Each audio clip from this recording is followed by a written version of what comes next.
What's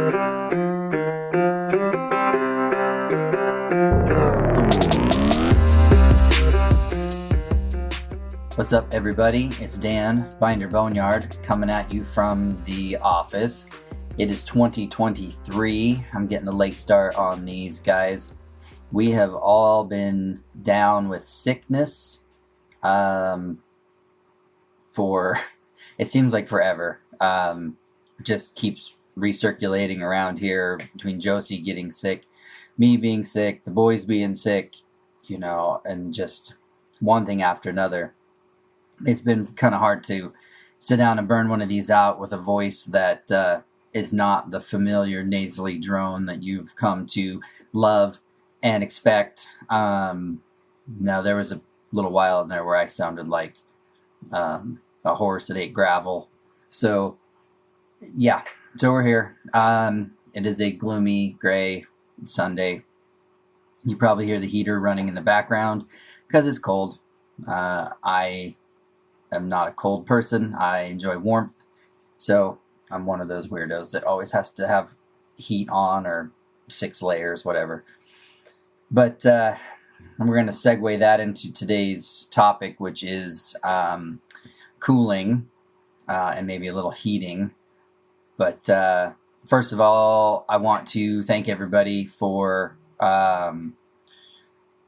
just everything, all the donations, the support, all of the Patreon donors. Thank you guys so much. Super shout out to the big man in Arkansas, Scott Stroud, for being a super duper donor. Appreciate it very much. Scott has a powder coating business in Arkansas. I don't remember the name of it because he never talks about it. But yeah, if you see Scott Stroud on the Facebook pages and you need some powder coating done in Arkansas, hit him up. He also does some LS conversions on Scouts in his spare time. So he might be able to help you out with that too. But anyway, thank you everybody for all of the donations and support and the subscriptions. If you follow on Instagram, we do have a subscription program over there for some dedicated content for subscribers, behind the scenes, stuff like that. But anyway, enough with the clown pitch. We're going to talk about cooling. Being that it's winter time, a lot of guys' projects are down, or trucks are down and they're getting ready for summer, or they're parked, because of the road salt or whatever. So now is a good time to take care of some of those lingering issues that maybe you were fighting last summer. And I was talking to a guy yesterday who had his motor rebuilt. It was a 6-cylinder AMC motor, but still, put it in. The shop that did the install swore that he should have a 160-degree thermostat, and the Scout 800s, the 6-cylinder 800s, share the same radiator as the V8 800s. So good size radiator. And after they broke the motor in, they're having trouble with it overheating. And that's kind of a red flag for me, just because, there's a lot of things that are going on there. I don't know what kind of fan it had. It did not have a shroud. The 160-degree thermostat is worrisome as well, because if we can go over the dynamics of cooling really fast, if you take the thermostat out, which I've seen several of these trucks have come in here with no thermostat. So what happens is the water comes into the motor, it gets heated by the motor, gets pushed out the upper hose, cycles down, trickles down through the radiator, and then gets sucked back into the motor through the lower hose. And what happens is that it exponentially gets warmer and warmer and warmer because the radiator can't cool the water fast enough so that it returns to the motor cool enough. So it slowly builds up temperature. Now, on normal days, if it's a 75-degree day and you're doing average driving, it will probably not warm up all the way. It'll probably run, 160 degrees. But on hot days, and I went through this with my motorhome because somebody took the thermostat out of the motorhome. If it's 100 degrees outside, you will overheat no matter what, because the air can't cool down the water fast enough before it comes back out of the engine. So, the engines are running 200 degrees. It's not going to drop 100 degrees of temperature, of cooling in the radiator before it goes back into the engine. So, you can run the heater and prop the hood open a little bit to let engine air out, but they still will get hot. Because the whole point of the thermostat is to slow the water down so that it'll stay in the engine until it gets to 180 or whatever your temperature is. Then it opens and it lets the hot water out. And then while it's pushing hot water out, it's drawing the cold water in from the radiator. And then when the cold water goes into the engine, the thermostat closes and the cycle starts over again. It keeps the water in the engine until it gets to 180, and then it opens, and the water goes out. Now, that's the slow way of describing it because it happens relatively quickly when the engine is up to operating temperature. The thermostat is opening and closing fairly quickly. The problem begins when the engine is running hotter than 180. Then the thermostat doesn't close. It always is open. And now you get that vicious cycle that I described when you had no thermostat at all. So it's very important that the radiator be clean, free of debris and buildup, deposits, calcium, whatever's in there. That the fan has the correct blades or more blades, and you have a shroud. There are some cases where it's overdone, like on some of the big trucks, they have massive radiators and little fans, and you can almost not, unless there's an engine problem, not overheat them. I've also found that with the 4-cylinder Scouts, like the early 80s, the 152s in a 63, like I have done terrible things to my 63 Scout, and it had the 4-cylinder radiator with no shroud and a 4-blade fan, and it never overheated, ever. And I mean, I did like snow wheeling where you're just pushing, low range, first gear, wide open, pushing through snow drifts and all that stuff. And yeah, it's 28 degrees outside, but I've overheated V8 trucks doing that because they just get hot from working.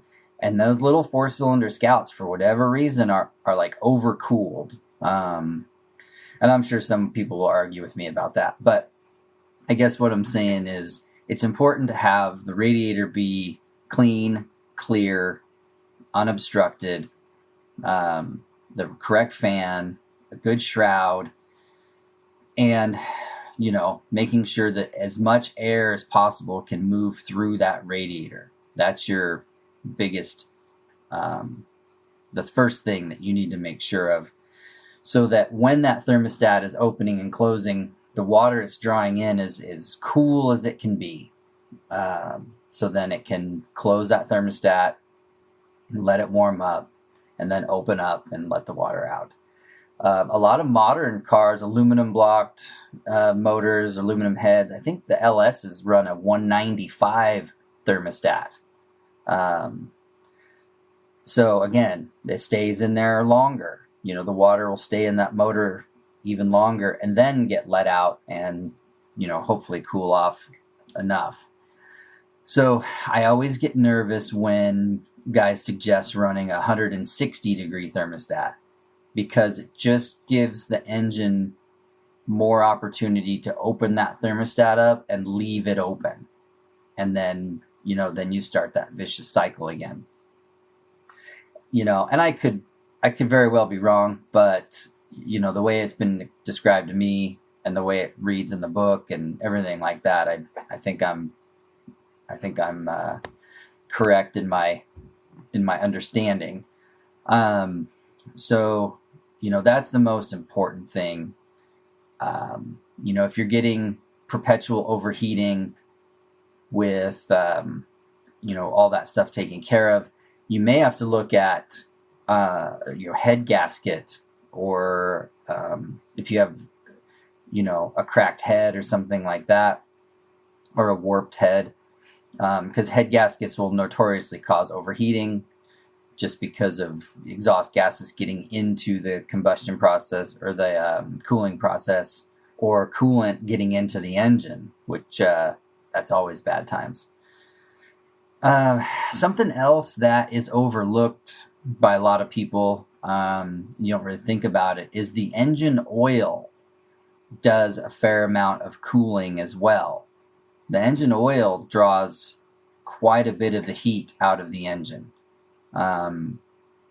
So again, it's important, this sounds stupid, but if your oil pan is caked with grease and grime and road, if you've got an inch of road grime stuck to your oil pan, scrape it off, wipe it off, clean it up. I know all these things leak and it's tough, but if you can just remove a layer of that insulating dirt and grease from the oil pan, that goes a long ways towards helping the oil get the cooling effect that it needs. A filter is out there too. Make sure that's clean. And, Lodestar's had an optional oil cooler that used the water. It had a oil to water heat exchanger that bolted on the side of the block, so that you could get the engine oil cooled down by the engine coolant, which again, it doesn't make sense in my head how that works. But if the engine oil is 250 degrees at operating temp, then running it past 180 degree water would be helpful. Now the Lodestars, like I said before, had massive radiators that were capable of carrying a lot of extra water, so they had the capacity to cool the oil and the engine at the same time. I don't know if a heat exchanger like that would work on a Scout or a D-Series pickup where the radiator capacity is kind of matched to the engine. I don't know. It's hard to say, but I've often thought about it for some of the builds that I have in my head, just because it does get hot. We do pull some big grades, I do that. Luckily, the DT that's in the black truck, it's got an oil cooler built into it already. That is a water oil exchanger. So, there's got to be some benefit to that, since all that. I think the 6.9 and the 7.3 IDIs had an external oil water cooler as well. So, there is something to be said for that, I believe. So again, if you need additional engine cooling, maybe you could explore that route. I probably wouldn't get one of those sandwich spin-on adapters that has a standalone core cooler, uses the air. I put one of those on one of my Cumminses, and I noticed the oil pressure dropped by like 6 pounds when I ran that external standalone cooler. And I'm not sure that it helped a bunch. I know that it created more external heat, which is something you have to consider as well. Because every time, when I was running at operating temperature, that oil cooler would be just on fire. I mean, it's 250 degrees or around there.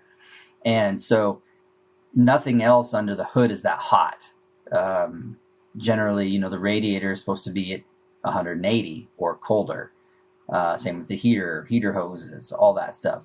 So, having this standalone cooler be at 250, 300 degrees, it created other issues that I hadn't accounted for. So if you're going to do an additional oil cooler, I would look into a oil water exchanger. If you have a SV 304, 345, 392, you can find one of the Lodestar ones, or there's some aftermarket ones, I believe, that are out there. But, then that brings me to the other thing, which is the underhood temperature. Generally, if you can figure out a way to evacuate the underhood temp, that will help give you a little bit of extra cooling as well. We end up hole sawing some 2-inch holes in the upper portion of the inner fenders on the D series to help that heat escape. We weld a little bit of expanded metal over them so critters can't get in there. But and then we take the skirts off. There's the rubber skirts that hang down. We generally take those off as well to let the heat out. And I know that those skirts are there to protect the manifolds from getting splashed and cracking. And it's supposed to help the heat. As you're driving down the road, it creates a tunnel, and the heat is supposed to evacuate under the truck. But I found that firewall is so square and vertical that when the air enters the engine bay, it has nowhere to go. It just, circulates under there before finally finding a way out somewhere. Because one of the old timer tricks was to loosen up the hood bolts on a D series and then wedge in something to lift the back of the hood like an inch up, give you like a 1-inch gap between the cowl and the hood. And that was supposed to evacuate heat from under the hood. And it does. I've been around guys that have done that. So that's why we put the 2-inch holes in the inner fenders, because it's kind of the same, it lets that heat escape out those upper holes and into the inner fender, into the fender, and then blow out that way. So, if you've got a bunch of stuff under the hood, like this sounds dumb, but like think of your heater hose routing. If you've got a bunch of extra routing, think about shortening that up, running it the factory way instead of how you just have it laid on there. Because most people don't realize how it was routed originally, and so they just kind of drape heater hose on top of stuff. So make sure your heater hoses are routed correctly. Make sure you don't have a bunch of additional stuff under there that it's capturing heat and holding it in. And like I said, just getting the air through the radiator is ideal. So shroud, fans, we try to put a 6-blade metal fan on all of our builds. If you can fit it. And I think GRC, a couple places sell a 7-blade plastic fan with a clutch that goes on there. The fan clutches are handy for economy and, because they don't drag at low RPM or low temps. The engine kind of freewheels. And then when the radiator temp comes up, then the fan clutch engages and pulls the air through. I had my 2nd-gen Dodge, or my 3rd-gen Dodge even, that when you were pulling a grade and the fan kicked in, it sounded like a goddamn jet engine came on. Like, it was crazy the difference that the fan made in engine sound from engagement to not engaged. And these clutches in the Scouts are the same way. When you have the 7-blade plastics, like when they come on, like it's obvious that the fan is engaged, which makes you feel good, makes you feel like you spent money on something that works. So that's something else to consider if you are in a drier, hotter climate, especially if you have air conditioning and trans cooler and all this other stuff out in front of the radiator that is restricting the flow and making it even harder. Look into a better fan, a better shroud.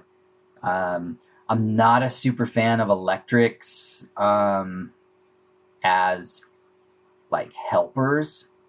Now, if you have one on your AC condenser, then that's one thing, or a little one on a dedicated trans cooler. I get that. But I see guys that will put an electric just in front of the radiator as a pusher to like help. But most fans don't work over 35 miles an hour. If you're going fast, if you're doing 60 on the highway and you're still overheating, it's not a fan problem. It's an airflow coolant problem. If you're overheating at idle, that is a fan problem and a coolant problem. So you think about that also. Because again, I've had that with the black truck, towing up grades. I have electric fans on my radiator, but my radiator is in the back of the truck. My whole system does not apply to anything here. But I will tell you that when I'm going 60 and it starts to heat up, if I drop a gear and I'm climbing a grade, I'm doing like 40, the electric fans will cool it because the air moving under the truck has changed dynamic and the water pump is spinning faster to circulate the water faster, and it actually will cool. Even though it's working harder climbing the grade, it will cool the motor down.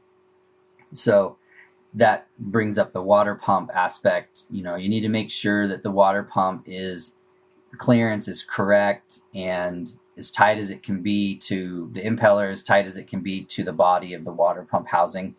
IH Parts America just posted a good thing the other day about water pumps and how, according to International in their TSB, Technical Service Bulletin, that the water pumps with the stamped impeller, the sheet metal impeller, were considered high flow, and the ones with the cast impeller are considered standard. And so I've been seeing a lot of the cast impeller ones. I haven't seen a stamped one in a while, so I'm not sure if that's something that's still happening. But according to International, the stamped impeller was the high flow one. And, so again, making sure the water pump clearance is correct, making sure that it's where it needs to be. Of course, hoses, make sure your hoses are up to snuff. If they're all swelled up like balloons, that's not efficient. Heater hoses, same thing. Heater core, even in the summertime when you're not using the heater, it's a nice backup. If you are starting to overheat, doing something, pulling a grade or whatever, and you need a little bit of assistance cooling it down, throwing the heater on, it can help. And so having the heater be clean and, functional is also really important. And then also for the winter time, when you need the max cabin heat, a good clean heater core with no obstructions and functioning like it's supposed to goes a long ways towards the comfort of wintertime driving. So I know some of this stuff is really like no duh, who are you talking to, Dan? But it's just stuff that some people don't think about. They take for granted. They think, oh, it's going to be good enough. I'm only driving it around town on short trips, that kind of thing. But it can really hurt you in the long run. The other thing I will add here at the end, don't run straight water. The water has a higher cooling coefficient than mix, 50-50 antifreeze or coolant and water, but coolant raises the boiling point of the water. So now you can get up into the 220s, 210s before it starts boiling, which is important.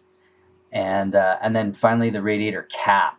Radiator cap helps set the, for every, I want to say it's like every pound that the cap is, it raises the boiling point of the coolant by a couple or 5 degrees. I'm not an expert on numbers, but you want to avoid, don't run a 15-pound cap because you run the risk of blowing up your radiator or heater core if they're old and original or you're uncertain. Even the cheap aluminum radiators, they're not the best put together. So I really recommend like an 8 to 10-pound cap, just to be safe. It gives you some overheat protection, but also will keep your radiator from blowing up. And then have a good recovery bottle, at least half gallon of recovery, so that the excess fluid can come into a bottle, and then when it does cool down, it can draw it back in. So you're not running with an air space in the top of your radiator. That's important too. So all those little bits and pieces all add up to a effective cooling system. So yeah, hopefully that was informative. Hopefully you learned something. If you have any questions, you know how to get a hold of me. If you want me to cover other topics, let me know. But until next time, I'm Dan from Binder Boneyard.